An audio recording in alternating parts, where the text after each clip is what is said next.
a outra, ó, lateral.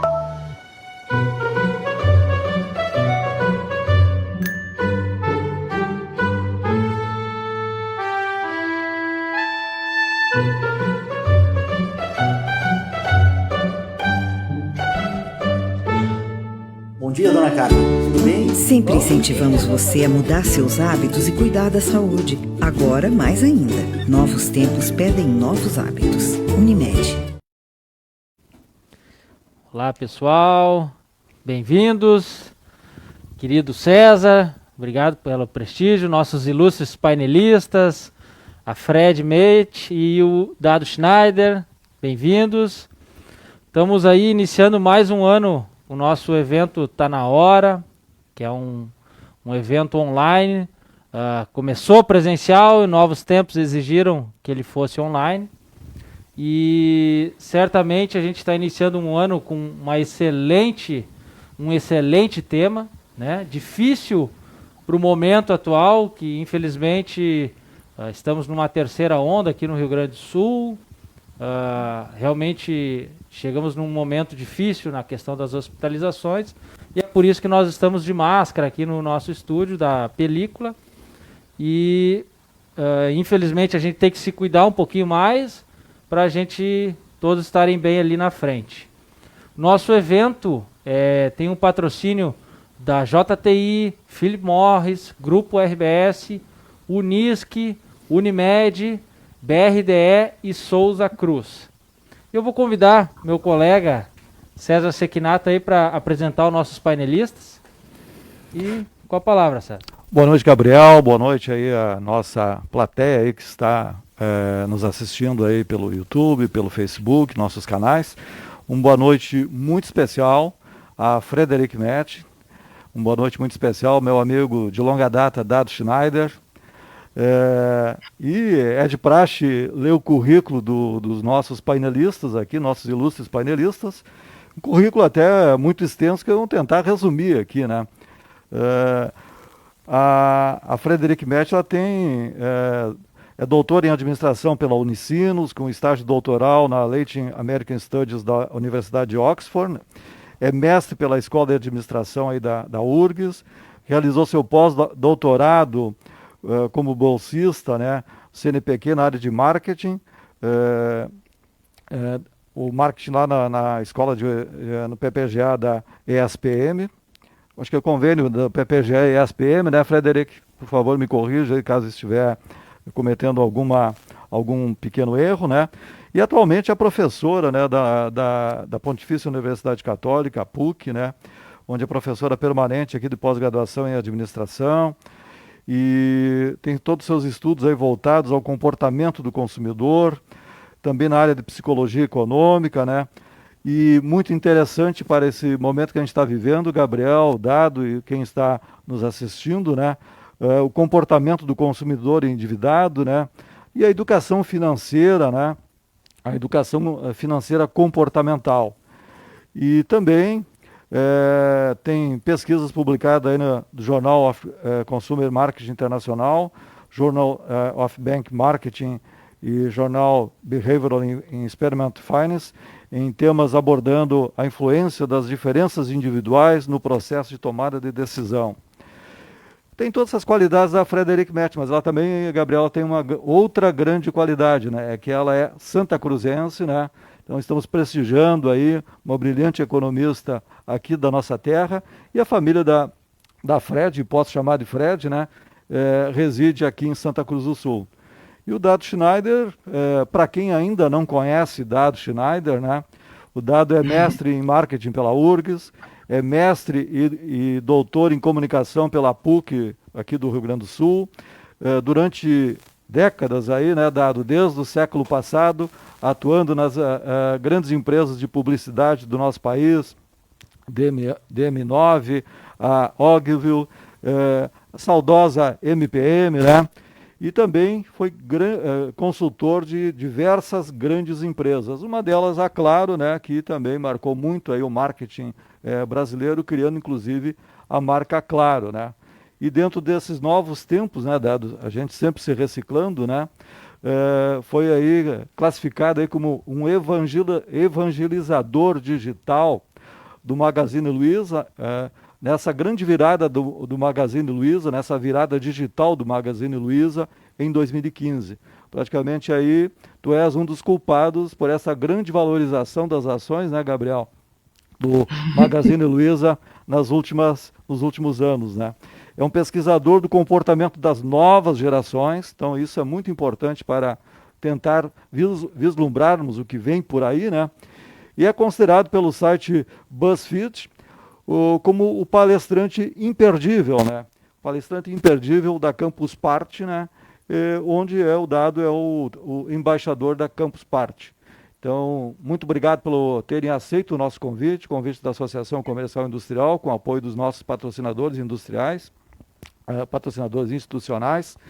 E Fred e Dado, sintam-se em casa, né? E vamos aí agora tentar deslindar, vamos tentar bancar um pouquinho de astrólogos, né? O chamado O Que Vem Por Aí. Então, o mundo, o planeta, mas especialmente, né, no nosso caso, o nosso país, o nosso estado, a nossa cidade, vem passando por momentos difíceis, em termos de saúde, em termos de economia, e nós temos que procurar saída. Gostei muito da tua entrevista hoje à tarde, Dado que uma das saídas, né, é nos unirmos, né? Além de nos unirmos, vamos tentar ver o que vem por aí. E baseado aí, né, Gabriel, vamos no sistema aí do First Lady, né? Quem sabe a Fred aí faça a sua apresentação aí, dando um start aí nos nossos trabalhos. E mais uma vez agradecendo a presença aí de todos os nossos assistentes no YouTube e no Facebook da Associação Comercial e Industrial de Santa Cruz. Fred, por favor. César, Gabriel, queria agradecer muito o convite de estar aqui participando desse momento. É uma honra estar aqui, principalmente ao lado do meu colega, do Dado. Então, eu e o Dado, a gente se conhece há mais de 10 anos já. E é um prazer, então, participar aqui e trazer esse assunto tão interessante com alguém que tem muito mais experiência do que eu na área digital, que antigamente a gente dizia que é uma tendência, e hoje a gente vê muito mais como uma obrigação por parte das pessoas, dos indivíduos, dos consumidores e das organizações. Então, como o César me apresentou, sou santacruzense, então pouca gente sabe disso, porque já fazem mais de 20 anos que eu não estou mais na terrinha, mas vou ter sempre um carinho muito especial por todo mundo. Meus pais ainda moram aí, devem estar me assistindo. Um beijo, pai e mãe. E eu acho que hoje a grande discussão, os grandes painéis, então, eles estão voltados muito para tentar entender esse futuro, esse presente, principalmente, e tentar identificar o que a pandemia trouxe de mudanças para as nossas vidas e mudanças permanentes. Então, muito se discutiu ano passado sobre tendências de consumo, sobre tendências organizacionais de adaptação, e hoje se sabe que grande parte dessas tendências vieram para ficar. E só nos resta nos adaptarmos a essa nova realidade e também buscarmos ferramentas para facilitar essa adaptação de quem ainda não se adaptou. Acho que o Dado é muito feliz quando ele traz essa palavra de união, porque desde o ano passado se tem falado muito sobre empatia com terceiros, sobre diversos sentidos, e eu acho que isso é uma das principais mudanças que vieram para ficar. Esse olhar para o próximo, esse olhar buscando diminuir desigualdades. Então, pensando em todos os agentes da sociedade, então, o que muitas vezes a gente pensava ser obrigação do governo, hoje a gente sabe que eu, como ser humano, também posso fazer parte dessas mudanças, posso trazer algo de bom. Eu, como gestor de uma empresa, também posso trazer isso de bom. Então, dentro disso, a gente tem um novo cenário de cultura organizacional, um novo cenário de tendências do comportamento do consumidor, e cabe a gente tentar identificar como se adaptar da melhor forma. Então, muitas vezes perguntam, Frederico, o que tu acha que vai acontecer? Quando a economia vai se recuperar? Quando será que a gente vai voltar a eu não gosto muito do novo normal, mas quando a gente vai conseguir se adaptar realmente a essa nova realidade? Então, isso são todos questionamentos que eu acredito que ninguém ainda sabe responder. Eu tenho muita fé que com a vacinação em massa a gente consiga ter um retorno gradual das atividades, mas a gente sabe que muitas coisas vieram para ficar. Então, por exemplo, essa transformação digital das organizações, essa inserção digital, que eu tenho certeza que o Dado tem muito mais domínio para falar do que eu, mas sobre a ótica do consumidor, isso é um comportamento que veio para ficar.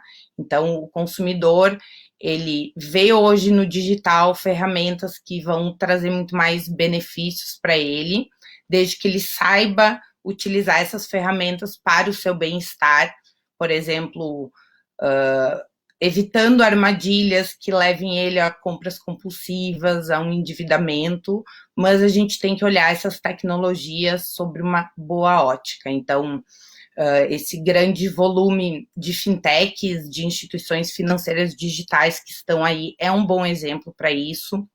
Então, hoje, abertura de conta corrente, meios de pagamento, então toda a parte financeira, ela está digitalizada, a gente tem instrumentos muito mais baratos, menos burocráticos, que vieram para facilitar a nossa vida.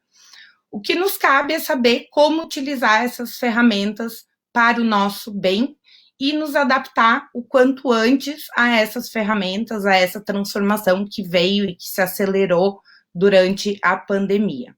Então, acho que esse é o grande questionamento. Eu tento não olhar muito para o futuro, e sim eu tento olhar muito para o presente e tentar ver como a gente pode melhorar no presente para conseguir passar cada vez da melhor forma por todas as dificuldades que a gente vem enfrentando no dia a dia. Dado Schneider. Eu acho que tá sem o áudio. Acho que tem que liberar o microfone. Thank you. Dado está sem áudio.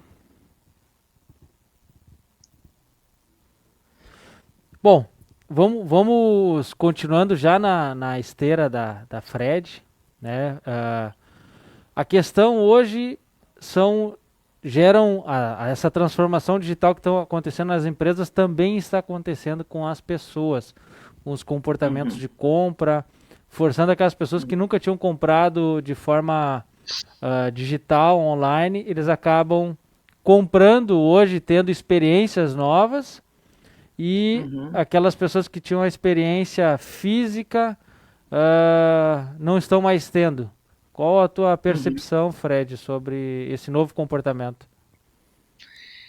Foi um comportamento. A minha percepção é que a gente teve um processo de adaptação muito diferente de acordo com a geração das pessoas. Então, a gente pega as gerações mais novas, elas já vinham com a cultura do digital, então elas já estavam muito mais acostumadas ou já vivenciavam muito mais essa experiência. Obviamente que a gente ainda tinha aquela figura de que alguns produtos eu ainda gostaria de comprar fisicamente. Então, quero comprar uma roupa, ainda gosto de ir na loja, provar, me olhar no espelho para ver como fica. Mas eu vejo que essa faixa, por exemplo, dos 45 anos para menos, tiveram uma rapidez de adaptação muito maior, em função de ter essa literacia digital muito presente no dia a dia. O que eu vejo? Pessoas acima desses 45, estou dizendo uns 45 na média, tá, gente? Mas pessoas acima disso tiveram que fazer essa inserção de maneira um pouco mais obrigatória.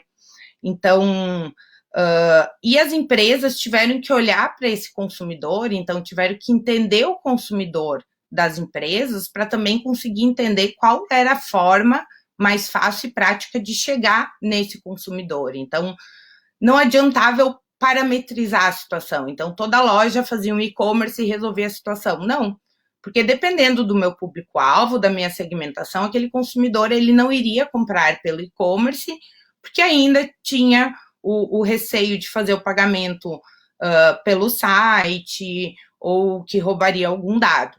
Então, esse tipo de organização de empresa acabou se adaptando de outra forma. Então, um delivery, faz o pedido pelo WhatsApp, vai lá e entrega.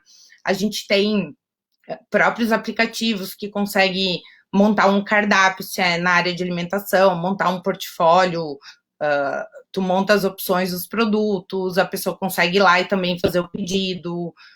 Muitas vezes até a questão de fazer o pedido por telefone e entregar em casa. Então, toda essa transformação, por exemplo, do varejo para o consumidor final, ela foi adaptada de acordo com o público. O que eu ainda percebo uma certa dificuldade, uma certa barreira nesse sentido? Tem alguns serviços que a gente não consegue fazer essa adaptação e esse público ainda tem um pouco de dificuldade para se enxergar nesse novo contexto. Então, por exemplo, o banco. Tem uma série de pessoas que está acostumado a ir no banco. Então, eu me sinto mais seguro indo no caixa eletrônico, falando com o meu gerente. Então, esse tipo de serviço ainda tem um certo desafio para ver como ele vai chegar nesse consumidor final. Então, como eu disse antes, aquelas pessoas que estavam mais digitalizadas tiveram uma transição, tiveram uma adaptação muito mais rápida, mas ainda tem alguns serviços que enfrentam alguma barreira, mas de acordo com essa capacidade muito mais cognitiva desse público de conseguir utilizar essas ferramentas e conseguir acessar. Acredito que vai ser uma tendência, então vai chegar no momento que todo mundo vai ver que a melhor opção tá ali no digital, tá na internet, tu tem ferramentas mais fáceis, descomplicadas e também seguras para se adquirir um produto, um serviço. Então, hoje a gente consegue fazer o que quiser de casa, mas ainda é um processo que precisa de uma inserção digital de grande parte da população. Então, é isso que a gente consegue olhar, por exemplo, vendo o ano esses últimos 12 meses que a gente teve de pandemia. Passar a palavra para o Dado, uma perguntinha ainda nesse link. Beleza, a gente tem essa dificuldade talvez desse público que não é nativo digital, e a gente percebe também uma outra situação. As empresas às vezes não estão conseguindo se adaptar nem para esse público, nem para o novo, né? E existe alguma sugestão, tendência, ou o que fazer para essas pequenas empresas ou médias que às vezes não têm o poder econômico de se adaptar, de comprar uma ferramenta poderosa? Claro, Gabriel. Eu participei junto com a Escola de Administração da URGS no ano passado de um projeto muito legal, que é o SOS PME, e ele tinha como objetivo justamente dar essa consultoria, assessoria para o micro e pequeno empreendedor. Então, eram aquelas empresas que não tinham um capital de giro para fazer um investimento, mas hoje a gente tem uma série de ferramentas gratuitas. Então, a gente tem como fazer uma adaptação. Ela não vai ser uma adaptação dentro do que a gente consideraria ideal para uma organização, mas a gente consegue fazer uma adaptação com ferramentas gratuitas, buscando voltar a atingir aquele público final. O que a gente vê que é super importante? Aquelas empresas, por exemplo, uma padaria de bairro, que tinha um cadastro já dos seus atuais clientes, isso foi essencial, porque daí muitas vezes a gente dava a dica, liga, manda uma mensagem, se oferece para ir lá levar o café de manhã para ele, às vezes era um idoso que não tinha nem o WhatsApp, por exemplo, no celular para fazer um pedido. Então, tu conhecer o teu público, tu entender, tu saber as características desse público são extremamente importantes nesse momento. E é o que eu digo, a gente conseguiu perceber quais eram as empresas que chegaram na pandemia e já tinham uma espécie de organização, e daí eu não digo nem organização financeira, organização operacional mesmo.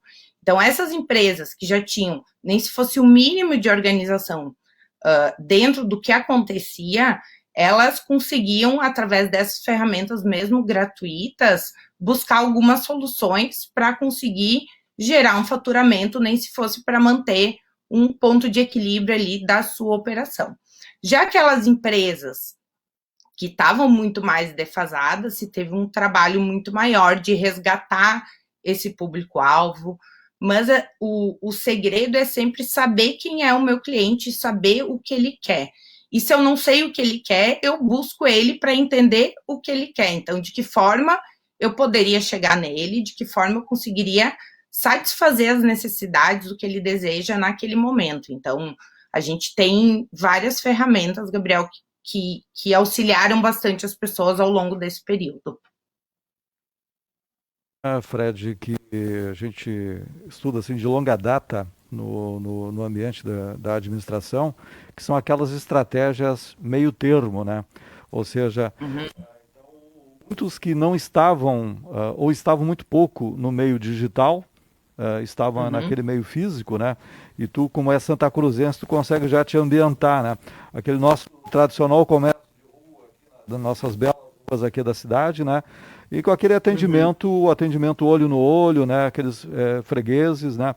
Tem muitos ainda que tem, ainda tem muito disso ainda, né? Aquele freguês que é anotado, né? E tal. E qual é, assim, não existe uma receita de bolo, ou seja, muitas vezes mudar 100% para o ambiente digital não é possível, né? Porque alguns já tomaram a frente e já estão muito estabelecidos, e também ficar no varejo totalmente físico, né? Aquela loja da porta para a rua, né? Também, e a pandemia fez esses empreendedores terem grandes prejuízos, né? Então, o que tu recomenda é o seguinte, olha, pelo menos olha, eu tenho uma clientela alguma de 45 menos, mas eu tenho muita da minha clientela e hoje essa faixa de 45, 60 anos tem um bom poder aquisitivo, né? Eu tenho que atingir esse segmento porque muitas vezes é o meu tradicional cliente, né? Como eu entrar atrasado nesse mundo digital? Como eu posso pular etapas, né? Se é que eu posso. Claro.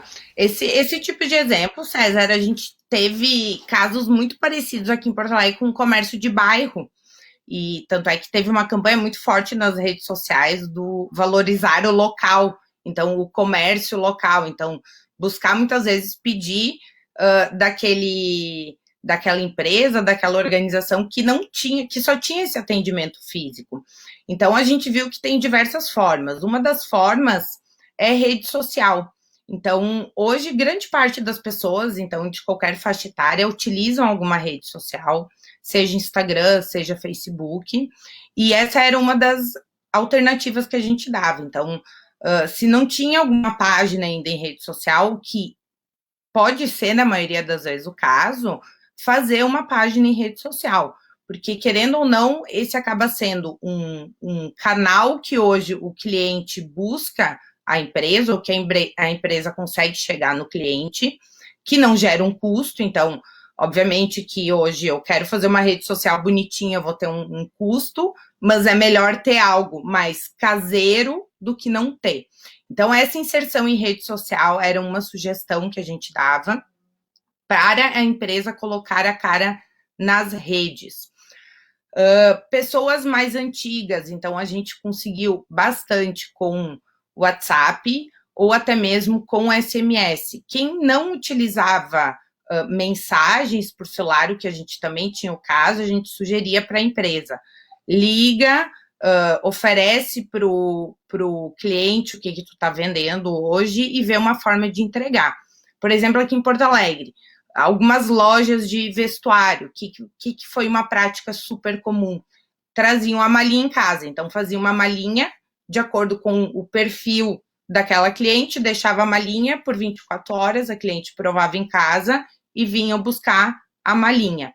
Então, essa foi uma outra adaptação que foi percebida, que se tem um custo do motoboy para buscar, ou às vezes até mesmo o proprietário vai levar e vai buscar, mas a gente consegue ir adaptando. Então, eu consigo levar ainda aquela experiência para o meu cliente, que é a experiência de provar roupa, de me olhar no espelho, e eu consigo chegar até ele, ao invés de fazer ele sair de casa e ir até a loja para provar aquela roupa.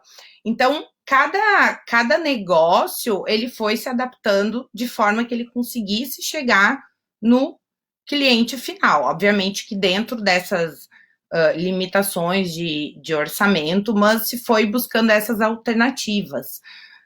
Outro ponto, rever o cardápio. Então, a gente teve um caso de uma padaria que a gente olhou o cardápio e disse, vamos rever esse cardápio. Tinha lá 60 itens à venda.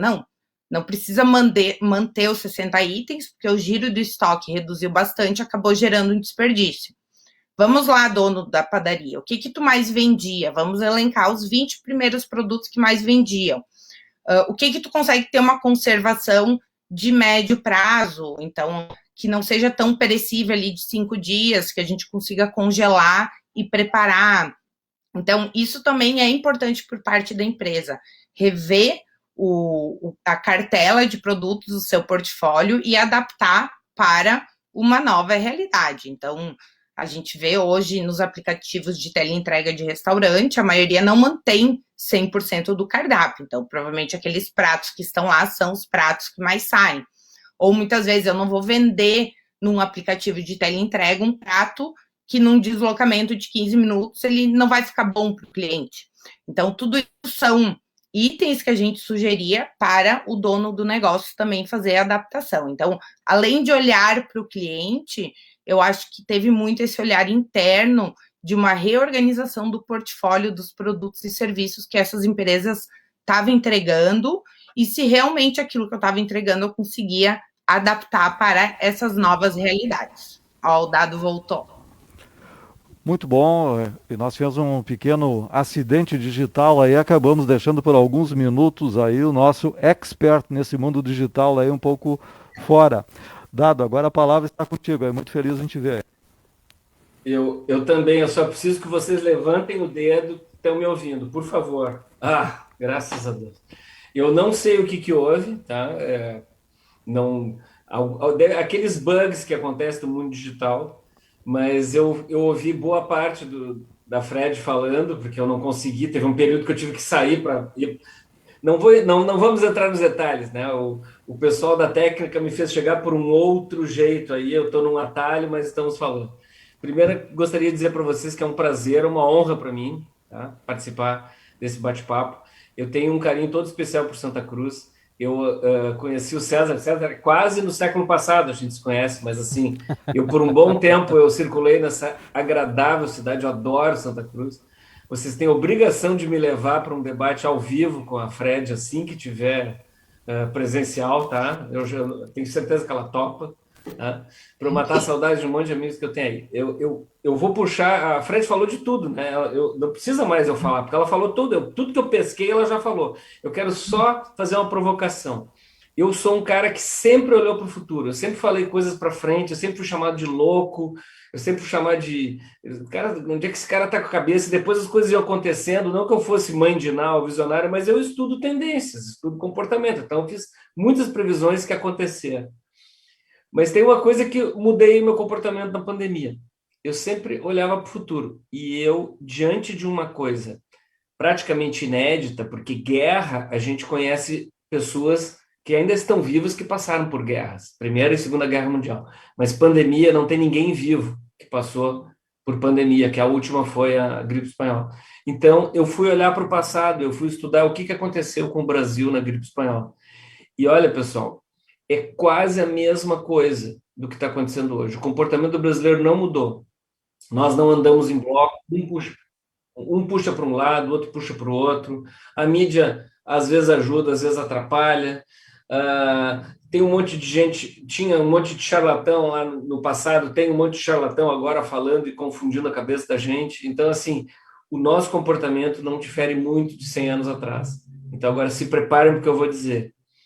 Teve 3 picos na gripe espanhola. Nós estamos no 2º pico. Talvez a vacina nos impeça, nos evite passar o 3º pico. Mas o nosso comportamento é igual. Uns ajudam, outros atrapalham, e o que está faltando é uma ação em bloco.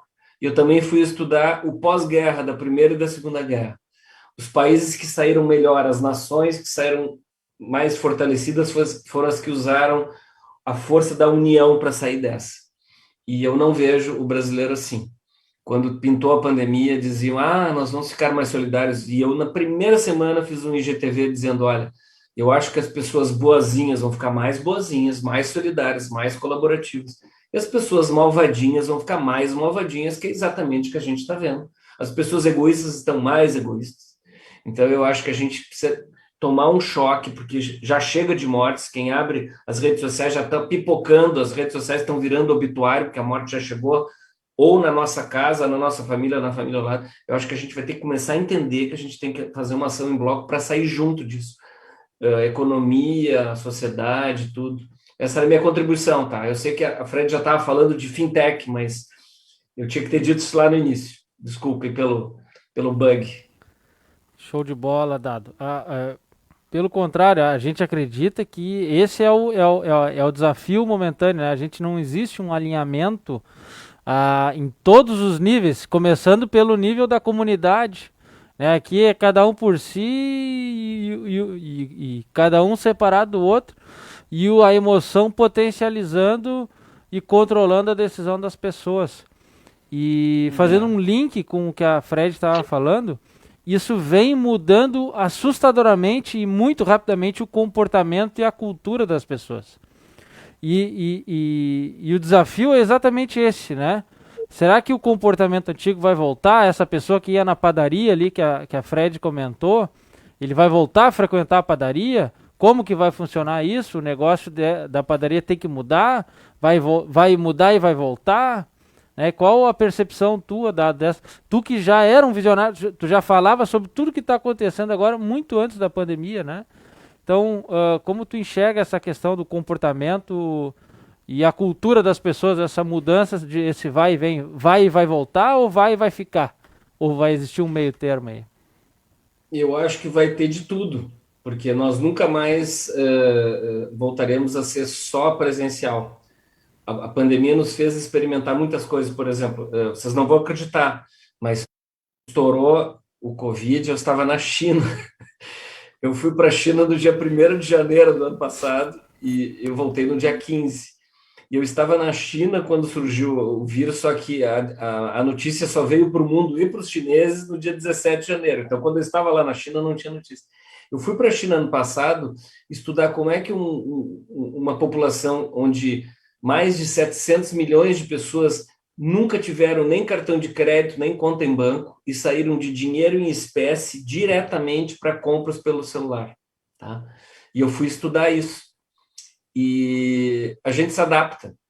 E eu voltei apavorado com a velocidade de adaptação à mudança que os chineses estavam demonstrando ter. E eu disse, meu Deus, a nossa velocidade de adaptação é século XX, e a velocidade de adaptação dos chineses é século XXI. Eu disse isso durante 2 meses das minhas palestras, nos meus IGTVs aqui, pelas redes sociais. Pintou a pandemia, nós somos muito rápidos. Nós, brasileiros, já estamos nos transformando. Então, a quantidade de pessoas com mais de 50 anos que estão comprando por aqui, porque não tinha outra saída, elas voltarão a ter o contato físico, tá? Mas elas nunca mais deixarão de experimentar por aqui. Então, assim, a ligação entre a experiência presencial e a experiência online, ela tem que ser feita urgentemente por empresas de qualquer porte. E tem uma coisa que, em 1 mês eu comecei a falar esse termo, muita gente já repetiu, que é o seguinte: a transformação digital de pessoas físicas, né, e jurídicas, não importa o porte da empresa, pequena, média, grande ou imensa, a transformação digital até a pandemia estava meio de lado, assim. E a pandemia colocou todo mundo tendo que se ligar. Ó, nós estamos fazendo um evento aqui, né? Todo mundo aqui pelo online. E eu disse, olha, se não fosse a Covid, a gente não estaria com essa rapidez de mudança, adaptação à mudança. Então, eu passei a chamar de transformação Covid digital, porque essa nossa transformação digital ela foi acelerada pela Covid. E nós somos bons nisso aí, nós estamos acompanhando a velocidade da China. Isso demonstra, né, o Covid digital, né, mostra mais uma criação aí do dado, né.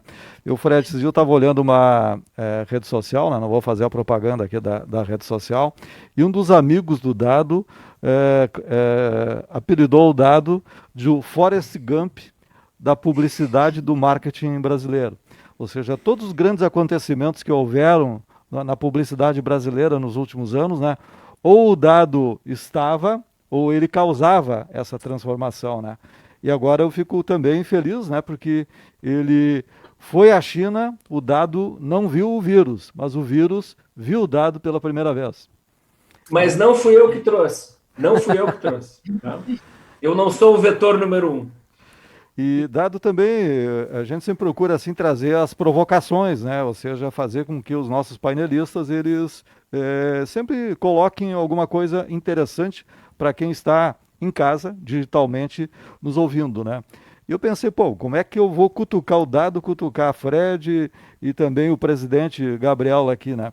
Então, hoje até eu e o Gabriel estamos falando o seguinte, ó, nós vamos ter que bancar praticamente assim uma espécie de astrólogos, né? Zora Ionara e Omar Cardoso, lá do século passado. E tal, tentar ninguém sabe quem são, ninguém sabe, eu, César, quem é, nem a Fred sabe quem é a Zora Ionara. Nós somos os dinossauros aí, né? Mãe de Ná, no mínimo mãe de Ná. E recentemente eu estava lendo aí, né, as previsões da revista The Economist, né, para o ano de 2021, né? E que vem naquilo assim dessa praticamente assim, quem se porventura alguém não era digital até março do ano passado, né, obrigatoriamente ele se tornou digital, né? Então agora a gente discute-se muito, né, a questão da área de eventos, né, nossa gastronomia aqui que em Santa Cruz, como em todo o mundo foi duramente atingida, né? Como é que esse pessoal se situa, né? Muitos ainda têm aquele sistema, tiveram dificuldades, né, de fechar seu restaurante e trabalhar nas redes sociais, trabalhar digitalmente, né? Muitos, pegar o exemplo, uma churrascaria, ela teve que mudar inclusive o seu cardápio, né? Para levar praticamente em recipientes até o seu cliente, né? E há também uma dúvida, bom, quando a pandemia passar, quem sabe a terceira onda, né? Como vai ser o meu negócio, né? Porque ele nunca vai voltar a ser exatamente como era, 100% como era, né? Esse ambiente digital, ele vai, espera-se, né, contaminar positivamente o meu negócio e eu vou ter um novo negócio. Ou seja, uma churrascaria tradicional de espeto corrido, né? Ela vai ter um braço digital agora cada vez mais eficiente, né? E da mesma forma o próprio turismo, né? Nós trouxemos o ano passado aqui, né, Gabriel, o criador da CVC, né? E está muito em voga o seguinte, o turismo ele vai acontecer, pelo menos assim, quando voltar forte o turismo, mas ele vai acontecer num raio de 300 quilômetros, porque as pessoas ainda vão estar muito inseguras de fazer viagens longas, né? Então, dentro dessa linha de desafiar os nossos painelistas, né? Como vai ver esse mundo assim pós-pandemia, quem sabe até uma terceira onda, e tomara que nós estamos vivenciando uma terceira. Pode ser que não, né? Eu acho que a Fred pode começar, senão... Eu estava esperando. Ó, eu acho, César, isso que tu trouxe está bastante relacionado com o que o Dado estava falando agora, que essa inserção digital, ela acelerou dentro das empresas em função do Covid, mas ela é algo que realmente veio para ficar. O que a gente vai ter depois, quando a gente conseguir retomar aos poucos as coisas? Eu acredito que muitas organizações vão ter que rever a proposta de valor delas, porque eu vejo, por exemplo, o caso do espeto corrido que tu trouxe. A gente tem o espeto corrido que entrega a carne por um valor mais baixo. A gente tem o espeto corrido que entrega uma experiência para o cliente pelo ambiente que ele está. A gente tem uma casa de espeto corrido que entrega uma carne premium mais cara e vai cobrar por isso. Então, acho que dentro dessa entrega, dessa proposta de valor, desse posicionamento das empresas, elas vão ter que se reajustar. Com certeza, o digital ele veio para ficar. Então, um lado bom do Covid foi que todas as empresas foram obrigadas a fazer essa inserção dentro da sua segmentação, mas que realmente vai ser algo para ficar. O questionamento fica, o que faz o cliente, o consumidor, buscar o meu estabelecimento, o meu restaurante, a minha loja? Se o que faz ele buscar o meu restaurante é experiência de consumo, é o ambiente, sim, quando a gente retomar, provavelmente grande parte do faturamento dessa churrascaria volte a ser físico, porque essa é a entrega que ele dá para o consumidor. A gente não vai ter extinção do digital. Eu vou seguir daqui a pouco com um cardápio reduzido, com algumas opções de teleentrega, mas essa empresa tende a voltar, porque é isso que o cliente busca ao procurar aquela churrascaria, que é o que o dado também trouxe. A gente vai ter um retorno, mas um retorno parcial. Então, eu não vou ter 100% das atividades como eram antes, principalmente de demanda, de busca do público, mas, ao mesmo tempo, as pessoas elas estão sentindo falta de sair e tem alguma experiência, tem produtos ou serviços que elas adquirem, é pela experiência, é pelo ato de ir no lugar e não só de consumir algo que elas estão comprando. Então, acredito que vai ficar, sim, nessa questão do modelo híbrido, ao mesmo tempo que o cliente, o consumidor, ele já se ambientou, que se ele não quiser ir até o local, ele tem agora um canal de entrega. Então, o restaurante também pode entregar o produto, o serviço ou parte da experiência em casa. Então, vai ficar sobre decisão do próprio cliente. Show de bola. Uma pergunta só, ainda antes de passar a palavra para o Dado, né? Como que fica as empresas que talvez não vão aguentar até esse momento do retorno, né? Mas isso pode ser depois da fala do Dado aí. Eu só queria complementar o que a Fred falou. Eu acho que no meio de tanta crise, tantas mazelas, surgem oportunidades. Só que é uma maneira de pensar não muito comum do empresariado brasileiro e ainda do empresariado gaúcho, que é mais conservador ainda. Eu acho que nós estamos diante da chance, da oportunidade de pessoas com experiência, conhecimento e ideias começarem a pensar se unir a pessoas com capital, porque a descapitalização no pequeno e médio empresariado é absurda e as pessoas continuam com as suas especialidades, com seus conhecimentos, né, e com as suas ideias. Então, eu acho que vem aí a possibilidade, a chance de pessoas com ótimas ideias se associarem a pessoas com capital para empreenderem em todos os segmentos. E eu acho que isso é uma quebra de paradigma, porque a dificuldade que principalmente nós gaúchos temos de montar um negócio com outro, dividir com outro, eu acho que nós estamos diante de uma grande chance de dar um salto para um capitalismo mais evoluído. Fantástico. Fred, vou reformular ali, por exemplo, essas empresas que antes estavam entregando o seu propósito, a sua proposta de valor pela experiência, seja, por exemplo, o pessoal da área do turismo, seja as micro e pequenas empresas que acabam se descapitalizando ou não conseguem fôlego financeiro através de novos empréstimos ou até de reserva e organização financeira. Qual o prognóstico de vocês aí para essa turma? Eles têm que se mexer e achar um aporte de capital, eles têm que remodelar o seu negócio, eles têm que abandonar o seu negócio. O que vocês têm de experiência para contribuir nessa linha? Olha, Gabriel, eu queria muito... Eu vou falar antes que a Fred vai falar muito mais do que eu. ela é muito mais capacitada para dizer isso. Eu acho que está aberta a temporada a abrir a cabeça e não ter fórmulas prontas. Cada caso é um caso. O que está apertado, se tem reservas, pega reserva. O que não tem, vai em busca de recursos, em linhas de crédito. Mas isso a Fred é muito mais especialista nisso, que eu estou vendo do ponto de vista comportamental. Fórmulas que sempre deram certo até aqui não necessariamente darão. Então, assim, novas formas de pensar, novas formas de se unir, novas formas de se financiar. E eu vou passar a palavra para a expert no assunto. Tá bom, Dado. Gabriel, acho que esse teu questionamento é o que todo mundo queria saber responder hoje, né? Como ficam essas empresas? Então, eu queria muito olhar para vocês agora e dar uma receita, dar uma solução, mas é muito complicado e para mim, o complicado vem da incerteza. Então, a gente não tem um prazo, a gente não tem um vencimento, a gente não sabe quando isso vai acabar.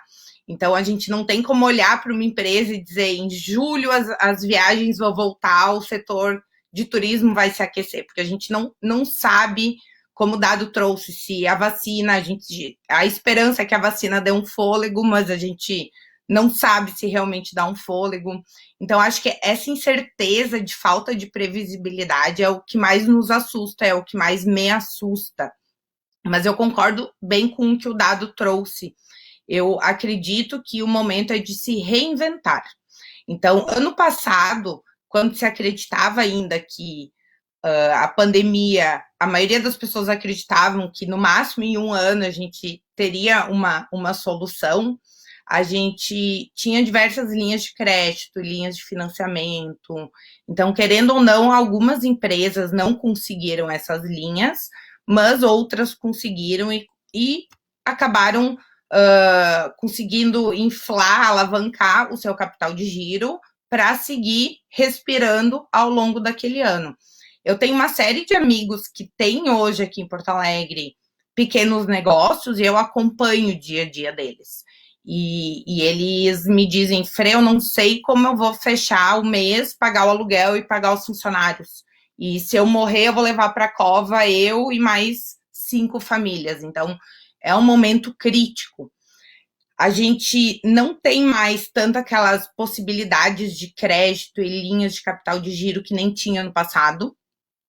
A gente ainda tem algumas, mas não tem tantas. E eu concordo com o Dado nesse sentido. Então, acho que tentar enxergar hoje a oportunidade dentro do caos talvez seja uma boa solução.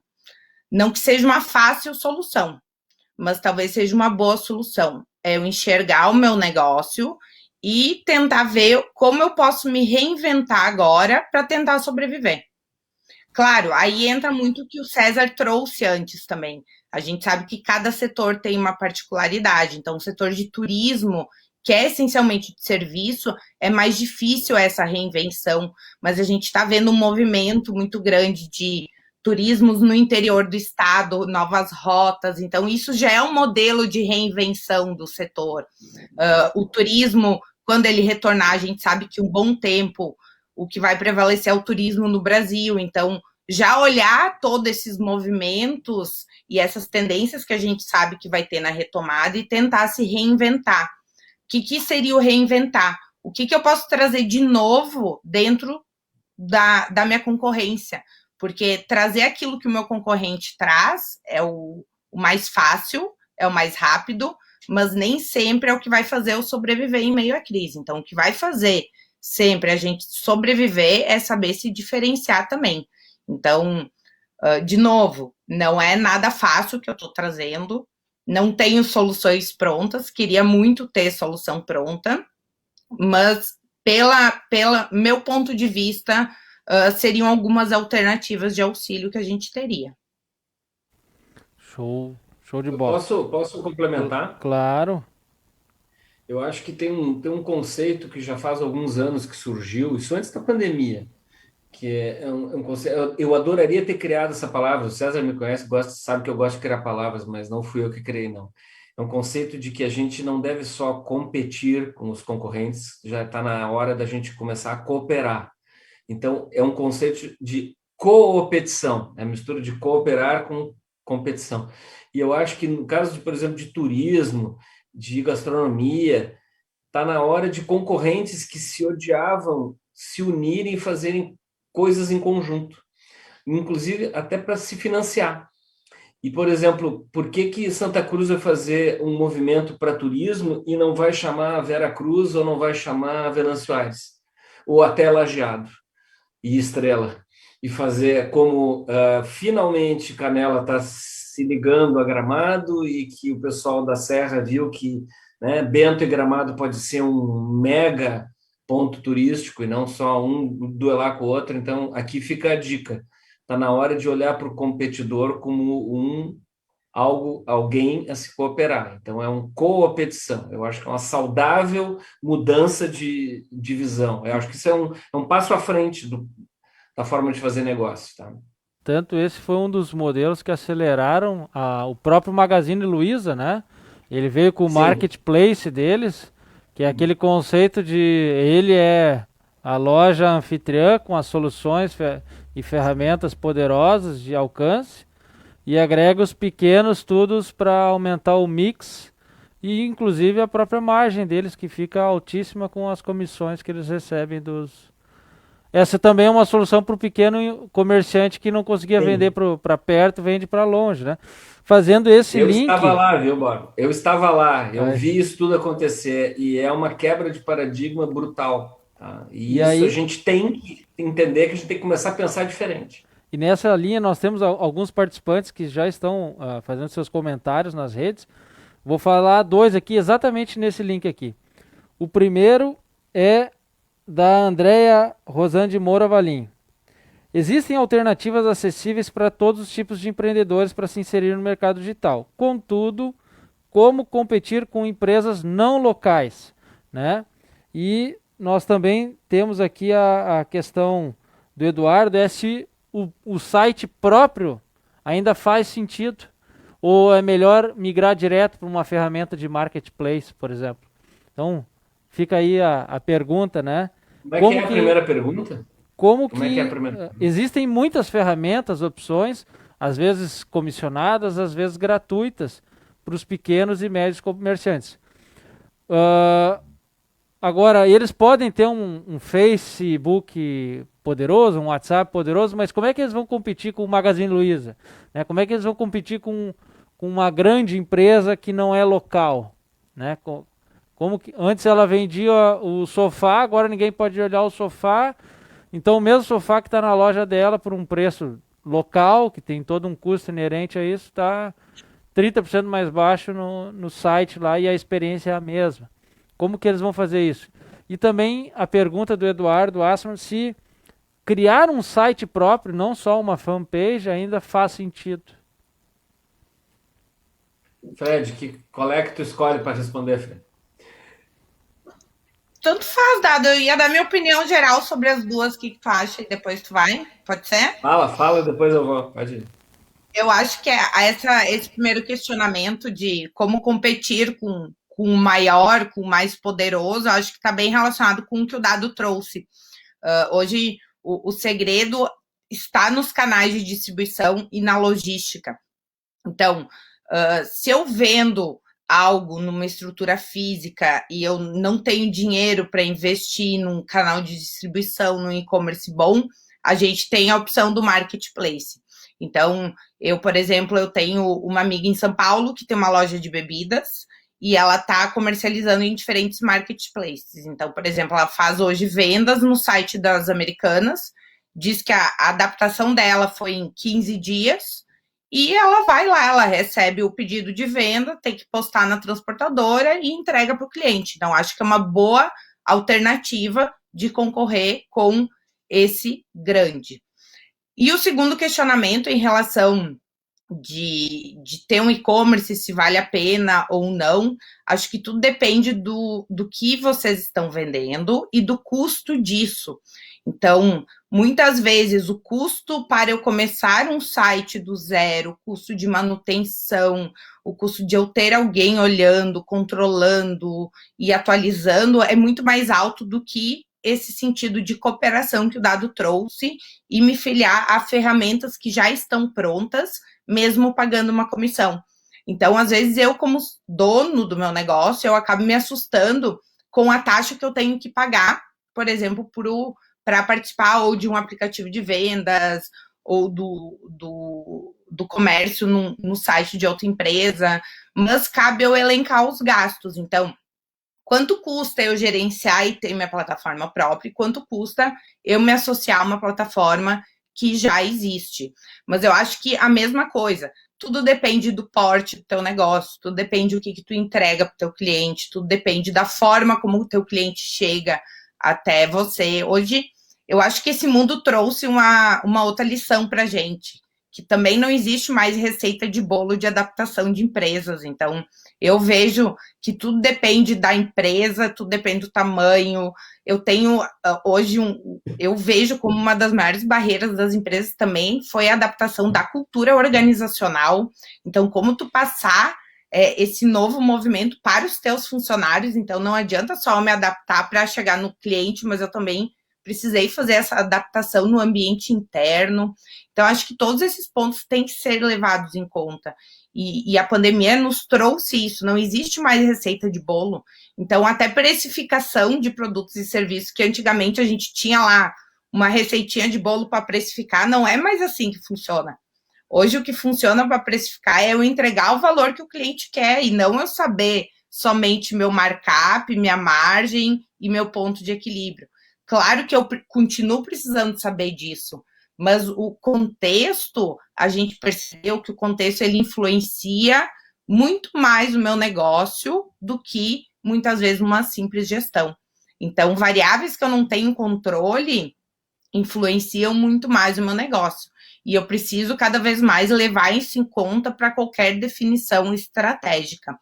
Então, de novo, cada contexto, eu acredito que a gente não tem como definir, a gente sabe os pilares de análise que cada empresa precisa fazer e os pilares de adaptação que ela precisa fazer, mas como ela vai fazer depende da organização. Porque esse contexto de concorrência, olha, a pequena loja aqui concorrer com o Magazine Luiza, concorrer com Submarino, né? Isso está valendo também para a Amazon, para Mercado Livre e para os demais aí, porque eles também estão passando aqui, e dado isso é uma das previsões da The Economist, né, que o Facebook, o TikTok e o nosso YouTube aqui também se tornam canais varejistas que vão concorrer com a gigante Amazon, né? Então todo mundo praticamente concorre, de certa forma, com todo mundo.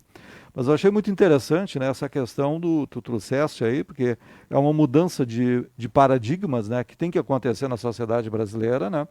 Tu estudaste aí a gripe espanhola, Primeira Guerra Mundial, Segunda Guerra Mundial, então está na hora mesmo dos concorrentes, né, se unirem, né, dos adversários se unirem, porque isso é fundamental para a sobrevivência em épocas de guerra. Ou seja, na Segunda Guerra Mundial, muitos concorrentes se uniram, né, juntaram suas tecnologias, suas expertises, para produzir um armamento que abreviou a guerra. Ou seja, a Ford, que era uma indústria automobilística, deixou de fabricar carros durante um tempo e foi fabricar, quem sabe, tanques, outros tipos e colaborou com a indústria aeronáutica e tal.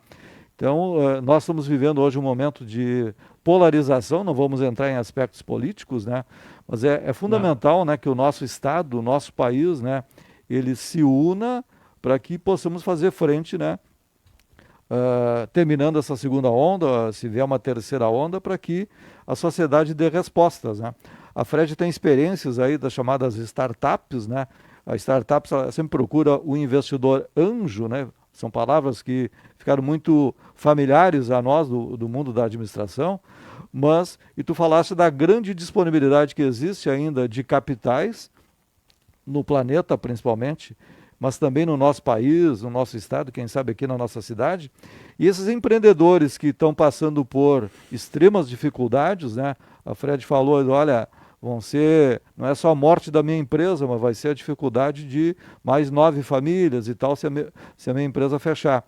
E quem sabe essas pessoas que têm disponibilidade de capitais se unam com quem detém o conhecimento, né, detém a expertise daquele negócio que até o ano passado ia muito bem, obrigado, e agora foi atropelado. Então, eu sou quem sabe até a gente possa, né, Gabriel, baseado até aí nesse incentivo do dado, né, de fazer com que detentores de capitais socorram e se tornem sócios parceiros de quem detém o conhecimento técnico e o conhecimento do consumidor.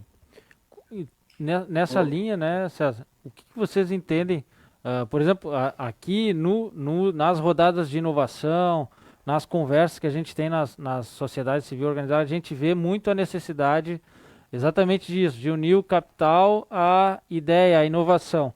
E qual a percepção de vocês do nascimento de novas aceleradoras? O próprio Eduardo Croce nos perguntou aqui, será que Santa Cruz não está na hora de ter uma aceleradora? A aceleradora faz sentido? Ou só um local para unir a ideia com o capital de risco, né? A aceleradora com aquele conceito de mentoria para acelerar o negócio ainda, ou simplesmente só o capital é o suficiente e só a startup vai ter mais acesso a isso, ou qualquer processo de inovação nos negócios? O que vocês pensam sobre essa tendência? Eu acho que vai ter de tudo. Eu comecei a participar de um grupo chamado Angel Investor Club, que é um grupo que mais estuda do que propriamente investe, mas já investe, e eu acho que tem todos os modelos. O que a gente tem que abrir é a cabeça de pessoas de todos os ramos, que isso pode acontecer com qualquer setor, não só aquela meninada lá que está na faculdade ainda que montou uma startup.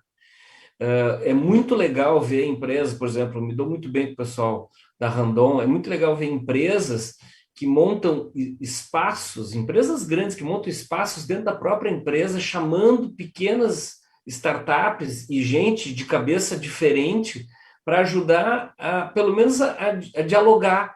E acabam investindo nessas pequenas empresas porque veem que elas têm uma solução que pode ser aplicada para o negócio delas, que é gigante. Então, assim, tem de tudo hoje. Por isso que eu acho que a gente não pode se restringir a uma aceleradora ou um grupo de investidores. Está tudo em aberto. O que a gente tem é que estudar, ler, conversar, dialogar, se encontrar. Pode ser online, não precisa ser presencial, mas esse debate tem que acontecer, porque tem daquelas duas perguntas que foram inicialmente formuladas e que a Fred respondeu, teve uma pergunta que, assim, como é que eu vou competir com esses grandes? Olha, os grandes já estavam batendo a porta do mercado já fazia mais de 10 anos. Então, a pandemia apenas deu uma chacoalhada geral. E tem uma frase acho que é do Warren Buffett, aquele grande investidor americano, que eu acho, ela é maravilhosa. Eu não estou puxando a orelha de ninguém, mas essa frase para mim é maravilhosa, que a pandemia mostrou isso. Ele já dizia isso antes da pandemia. Ele disse assim, quando o nível do rio baixa, aí a gente descobre quem já estava nadando pelado. Então, assim, não é de hoje que os grandes de forma digital estão batendo. Tem a Alibaba lá da China que está batendo, tem outros grandes competidores, a Amazon já era, mas assim, a Magazine Luiza há 7 anos decidiu não ser concorrente da Casas Bahia, decidiu ser concorrente da Amazon. Então, assim, isso não é um acaso que a Magazine Luiza está desse tamanho. Então, assim, nós temos que abrir a cabeça para tudo, e eu sugiro a vocês trazendo cada vez mais esse debate para dentro da CI, porque a CI pode ser a grande catalisadora desse novo pensar aí na região. Essa é a minha sugestão. Show.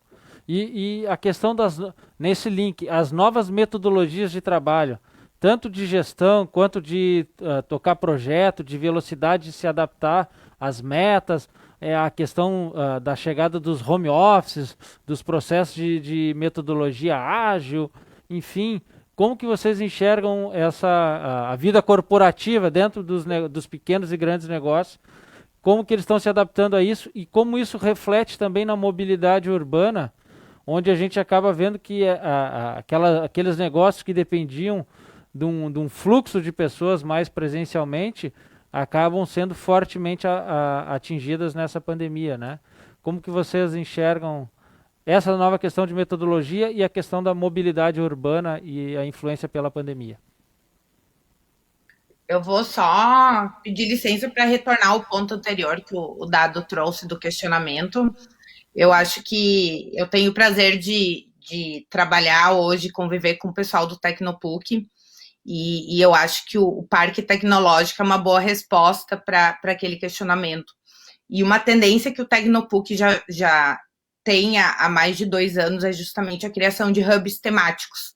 Então, o hub temático hoje, ele busca conectar todos esses agentes por áreas. Então, se tem um hub temático voltado para negócios da área de saúde, agora o Tecnopuc lançou um de agronegócios, um de gastronomia. Então, ele está trazendo justamente o quê? Uma ponta aquele agente que tem recursos, seja um investidor anjo, seja uma aceleradora. Eu tenho na outra ponta o agente que fomenta a área, eu tenho na outra ponta o cara que é o empreendedor.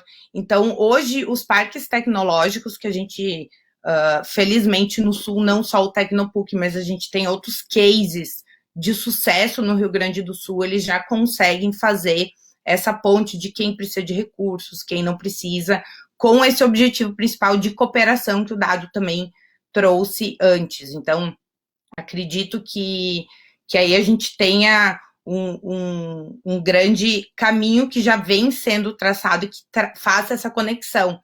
E muitas vezes as pessoas acham que um parque tecnológico é só para startups. Não. Hoje, o Tecnopuc tem praticamente, aproximadamente 200 empresas instaladas no parque. Então, a gente tem diferentes tem além do campus do Tecnopuc dentro da PUC, eu tenho um junto ao Hospital São Lucas, eu tenho um em Viamão, que é para a área de audiovisual. E eu tenho empresas que não são exclusivamente startups. Então, a gente tem empresas que estão dentro do parque, muito mais com esse objetivo de cooperação, de ter esse canal de contato com esses outros agentes dentro da área, do que pela função de ser uma startup. Então, esse capital, essa discussão, ela é aberta para qualquer tipo de empresa que a gente venha a ter no mercado. Claro que dentro daquela lógica que a gente está trazendo de reinvenção. Não adianta eu ter uma empresa no modelo tradicional e querer captar recursos sem uma nova proposta de valor. Então, tem que entrar dentro de uma área de inovação, buscando trazer essa reinvenção para o negócio. E agora, olhando esse ponto do trabalho, eu acredito que a questão do home office, ela trouxe algo que muitas vezes as empresas sentiu falta, que é a questão da produtividade. Então, a gente sabe que na maioria dos negócios a gente teve um aumento da produtividade do funcionário. Então, aquele gasto ou aquele tempo de deslocamento em Santa Cruz não é tanto, mas, por exemplo, que a gente...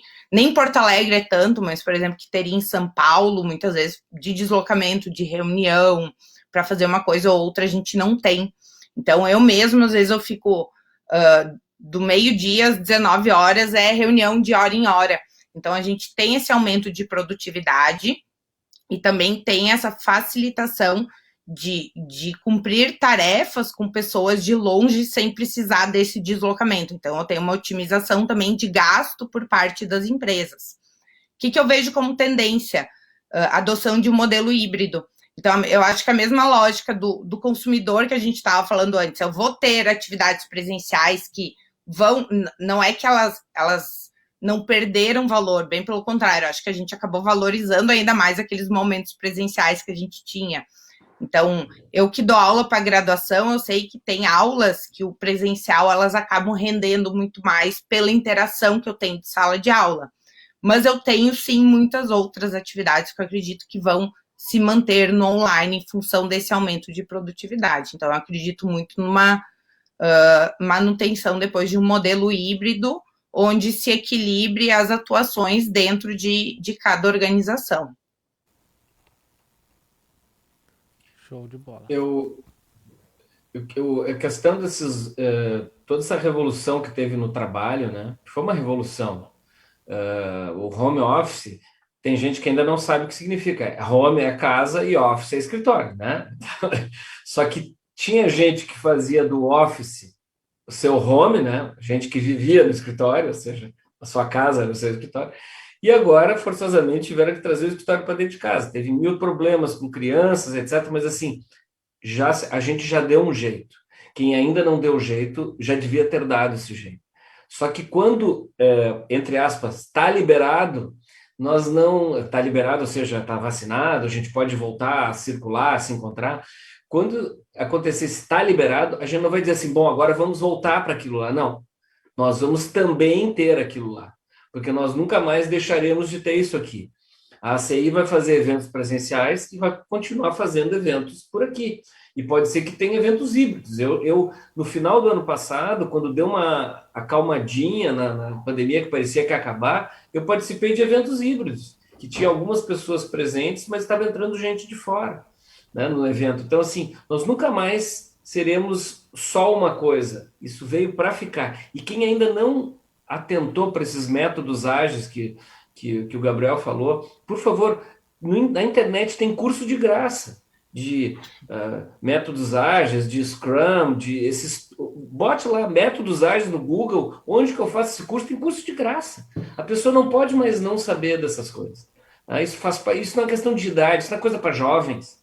E tem mais, tem jovens que não sabem e tem pessoas mais velhas que já sabem. Então, provavelmente vão perder o seu espaço no mercado de trabalho para pessoas mais velhas que estão se atualizando.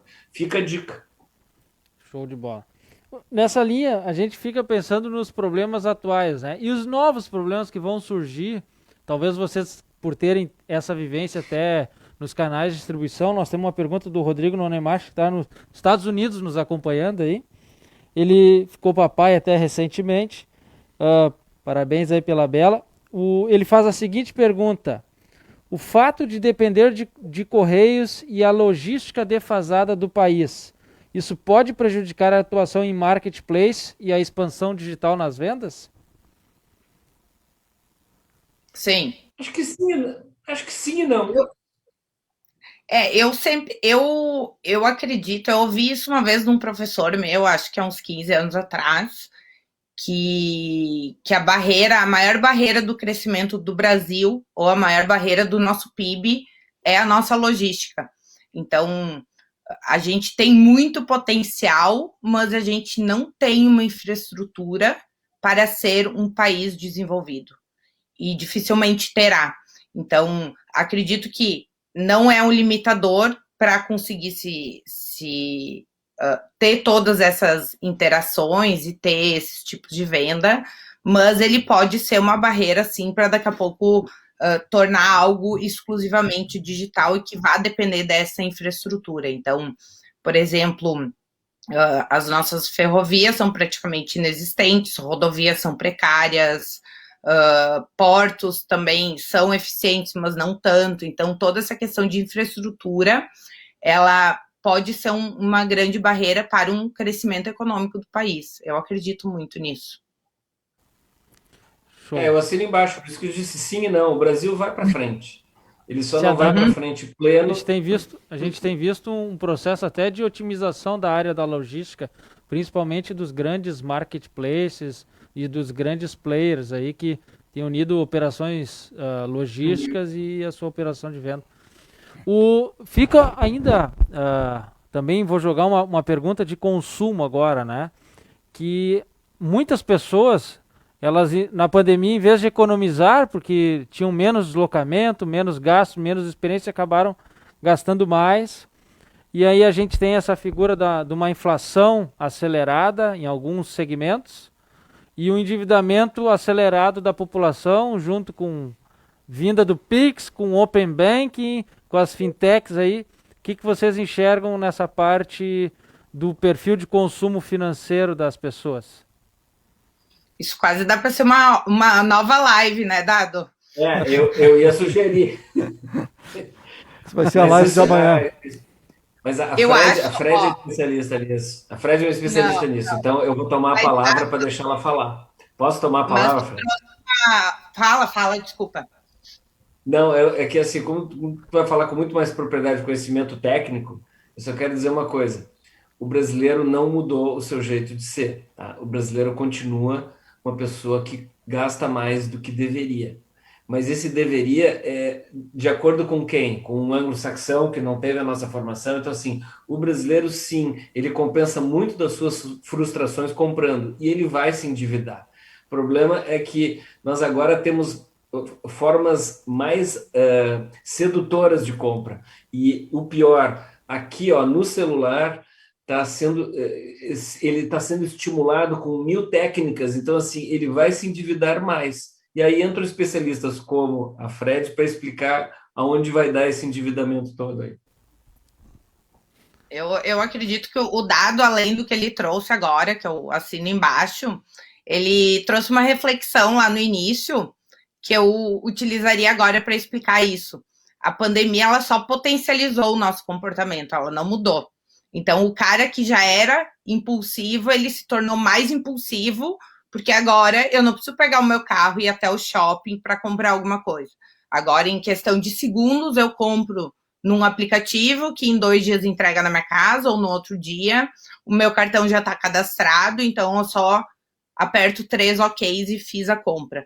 E, ao mesmo tempo, a pandemia ela potencializou também o comportamento daquele cara que era extremamente poupador. Então, em função da incerteza, que a gente já falou bastante, ele se tornou, ele ficou com mais medo ainda em função do cenário e acabou sendo mais poupador. Então, eu acredito muito que a pandemia ela potencializou o nosso comportamento.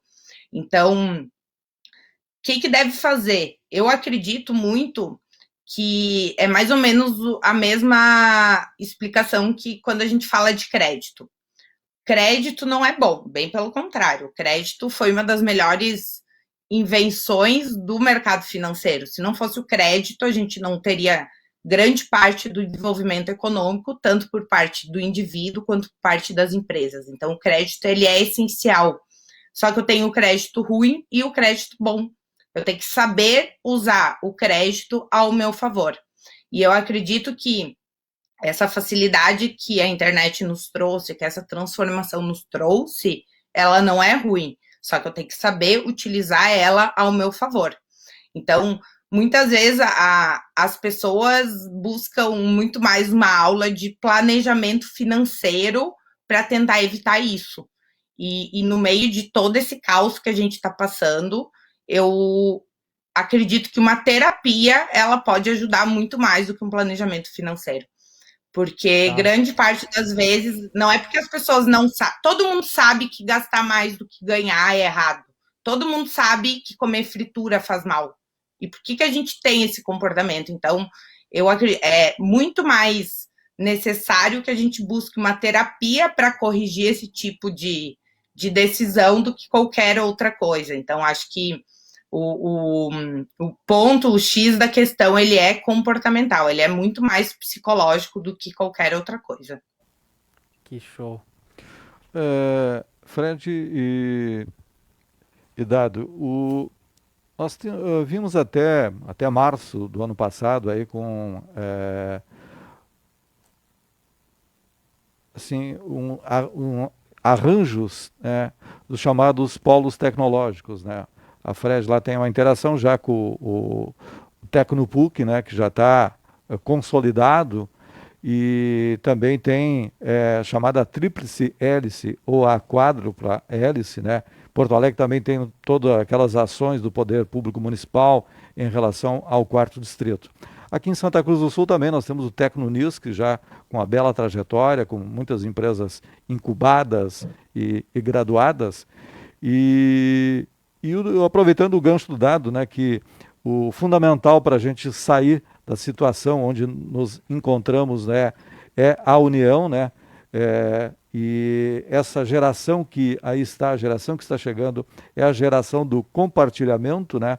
Como vocês veem assim, porque principalmente União e Estado estão muito combalidos em termos finanças, né? O próprio governo federal fez o socorro através do Pronamp, do auxílio emergencial, e para desenvolver esses polos regionais, como o Tecnonisc, o próprio Tecnopuc, o Tecnosinos, outros que estão se criando, né?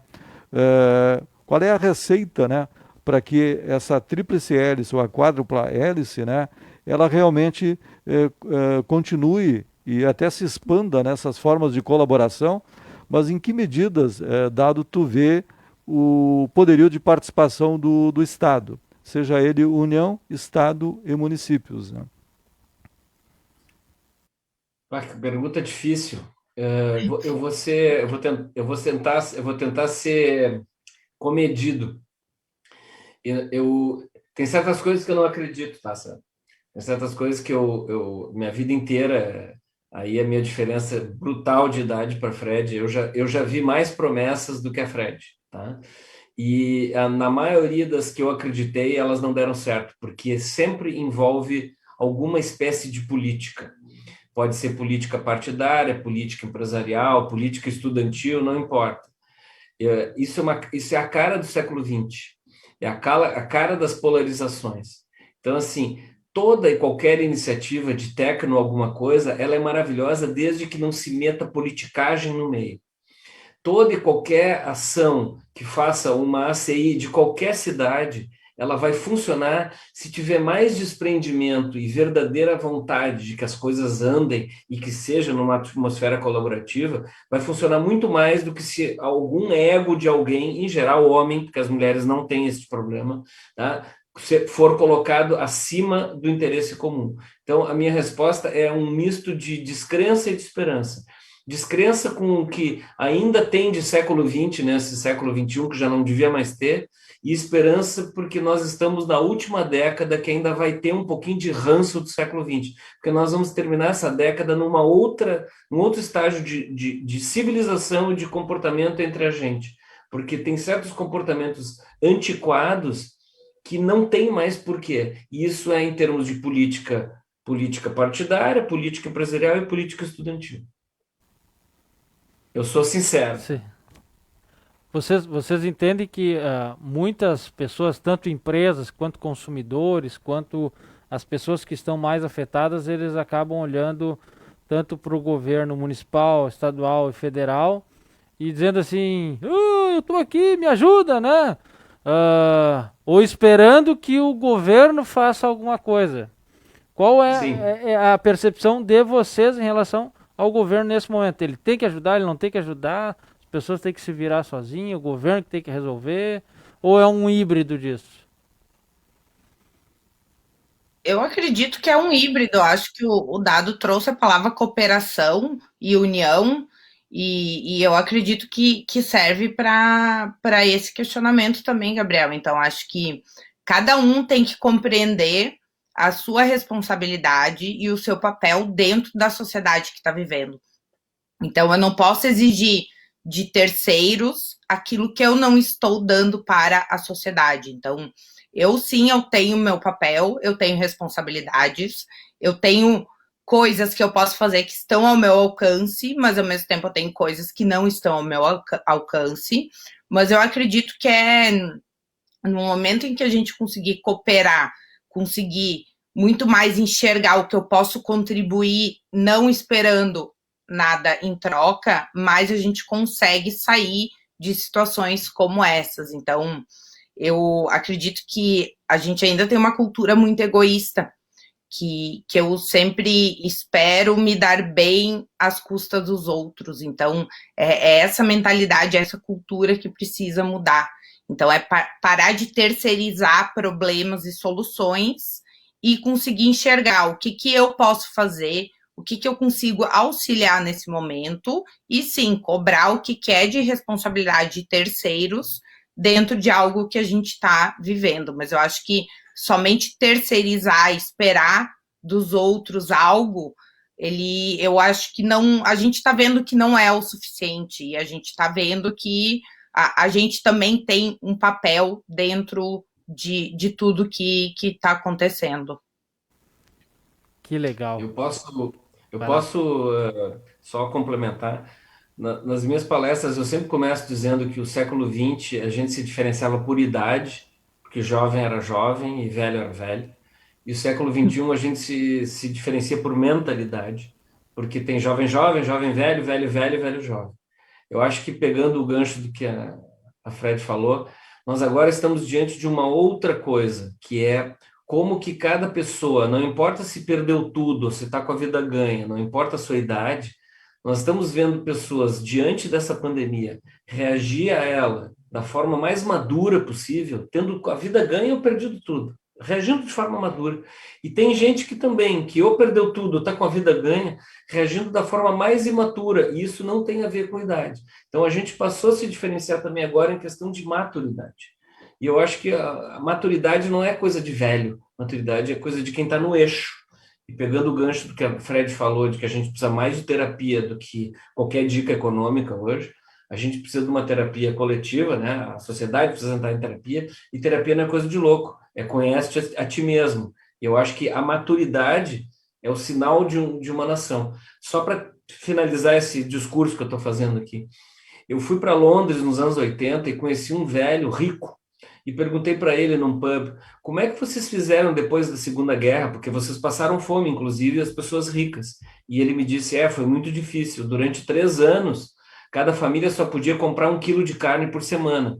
E aí eu perguntei para ele, e como é que vocês faziam o controle disso? E ele olhou para mim e disse assim, como assim? Eu digo, esqueça, o senhor jamais entenderia a minha pergunta. É isso. Que riquíssimo é esse nosso painel. Promovendo, a gente percebendo que no meio de mudanças, tendências, incertezas, como você está se adaptando, tem oportunidades incríveis de ir lá no seu âmago, lá no seu centro e virar uma chave, independente da tua atual situação, e poder potencializar o teu presente, o teu futuro aí. Que oportunidade riquíssima que as dificuldades também trazem. Para uma pergunta final e depois nós vamos para as considerações finais, nós temos aqui a participação do Henrique Kuhn, que ele traz objetivamente uma provocação. Quais seriam 2 dicas práticas para aumentar o faturamento de um negócio? Até ele citou como um exemplo uma empresa de eventos, por exemplo. Alguma sugestão prática? Esse tipo de pergunta é muito capciosa, porque eu vou dizer, o cara vai seguir, vai se quebrar, não tem. Eu acho que nós estamos num frenesi de saber o que fazer e como fazer. Eu vou devolver a pergunta. A gente tem que cada vez mais vasculhar e entender o porquê fazer, entendeu?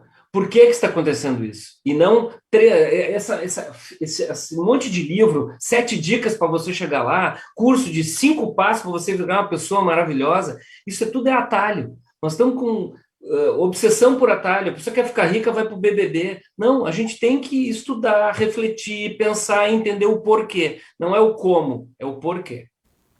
Que legal, cara.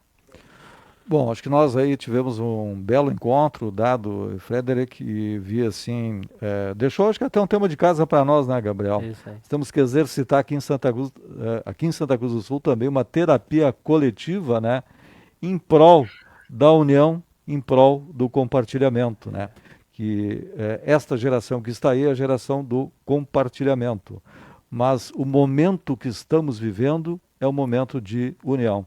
Então, acho que isso é uma lição que levo daqui e quero deixar assim minha admiração. Já conhecia a Fred pelo currículo, né, pelas palestras também, pelas apresentações que ela tem dado aí na mídia gaúcha e até nacional. E dado, nós somos velhos conhecidos, né? Foi um prazer enorme aí trocar ideias e cada vez que eu te encontro e cada vez que eu leio algo de ti, eu cresço mais um pouquinho. Show de bola. Aqui a gente sempre tem que agradecer que esse evento, além da gentileza do tempo e do conhecimento riquíssimo que a Fred e o Dado trazem para a gente, num pequeno espaço de tempo que fica gravado, fica acessível para muita gente, que antes os nossos eventos presenciais não tinham, né? Então esse é uma oportunidade, uma possibilidade que esse novo modelo traz, mas a gente ainda assim, para ter toda a estrutura da equipe da película, a equipe da CI, a gente tem patrocinadores que proporcionam que não só esse evento, mas outros aconteçam, né? E nós temos aqui a JTI, Unisc, Philip Morris, Grupo RBS, Unimed, BRDE e Souza Cruz, que são nossos parceiros importantíssimos e ajudam esse evento a acontecer com profissionalismo, com maestria. Gente, que admiração que eu tenho por vocês. Por favor, nossos espectadores, sigam nossos famosos, eles são famosos no Instagram, tem milhares de seguidores lá. Então vamos ajudar eles, vamos aumentar esse número. Eu já estou seguindo eles também. E certamente fiquei com muito gosto de quero mais, quero um encontro presencial, quem sabe em outras oportunidades aí. Certamente foi de muita valia esse tempo passado com vocês. Obrigado, César, por ter feito a ponte, a equipe da CI, a equipe da película, nossos patrocinadores, em especial a ti, Fred, a ti, Dado. Muito obrigado. Com a palavra vocês aí para as considerações finais. Vamos marcar um encontro presencial aqui em Santa Cruz do Sul, caminharmos aqui pelas belas ruas de Santa Cruz e quem sabe, né, Fred e Dado, sorvermos aqui uma bela cerveja artesanal aqui em Santa Cruz do Sul e implementarmos mais ainda, né, o compartilhamento e a união. Pessoal, queria agradecer também o convite, a oportunidade de estar aqui. Acho que dentro de todo esse nosso debate, de toda essa nossa reflexão, palavras-chave para o momento. Então, essa questão de enxergar a oportunidade, enxergar o que eu posso fazer, tanto como indivíduo, como ser humano dentro da sociedade, também dentro da minha empresa. Então, levantar a cabeça, buscar, não ficar só reclamando, mas também enxergar dentro do caos a oportunidade, o lado positivo. Eu sei que é bem menor do que o negativo, mas tentar enxergar também isso para que a gente consiga sair com a nossa saúde mental também melhor dentro de tudo que a gente está vivendo. Acho que, então, essas questões de ter esperança, ter fé, buscar trazer isso para a vida, buscar essas questões de união, tudo que a gente debateu. Então, queria agradecer o convite, vou quebrar o protocolo, mandar um beijo pro meu pai e pra minha mãe, que a minha mãe sempre tira a onda que eu não mando beijo, tô mandando, ó. Obrigada, gente. Que legal, cara. Dado, vossas considerações. Eu vou ser muito breve. Eu quero só dizer uma coisa para vocês. A Fred é professora e eu dou aula desde... eu acho que eu dou aula desde o século XIX. Mas, assim, foi flagrante na virada do século o quanto que as mulheres estudavam mais que os homens na sala de aula. Então, assim, não é só uma questão de, tem que dar espaço para as mulheres e tem que ser... Não, as mulheres, elas estão cavando o espaço à base de humildade e estudo. E é óbvio que todas essas características que nós quatro aqui falamos, né? Elas são características muito mais do universo feminino do que do universo masculino. Então, assim, o século XX foi um século masculino. O século XXI é um século feminino.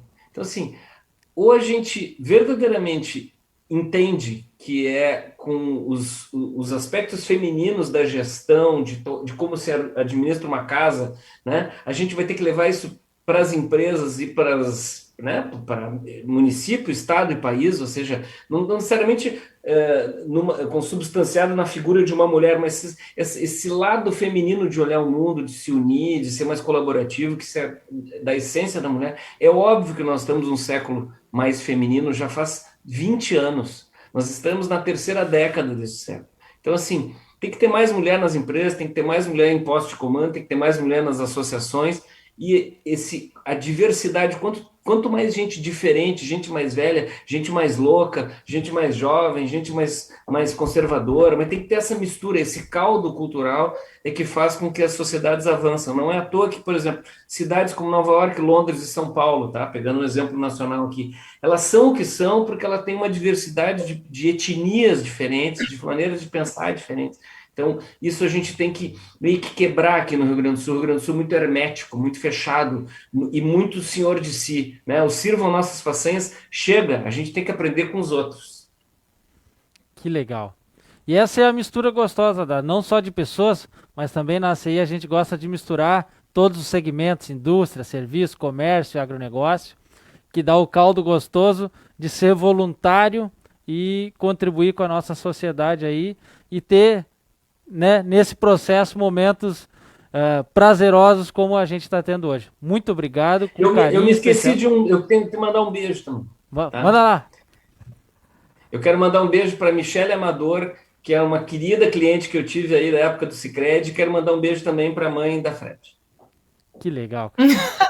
Eu vou mandar um beijo na linha do dado para as 3 mulheres mais importantes da minha vida, que é a minha mãe, a minha esposa e a minha filhinha de 8 meses aí. E um beijão pro meu filho também, o Theo, que está nos assistindo aí, tá vestido de Sonic. Um abraço aí pro César, para todo mundo da equipe e principalmente os nossos telespectadores que estão conosco até agora. Obrigado, até a próxima. Até a Boa próxima. noite. Isso aí, né?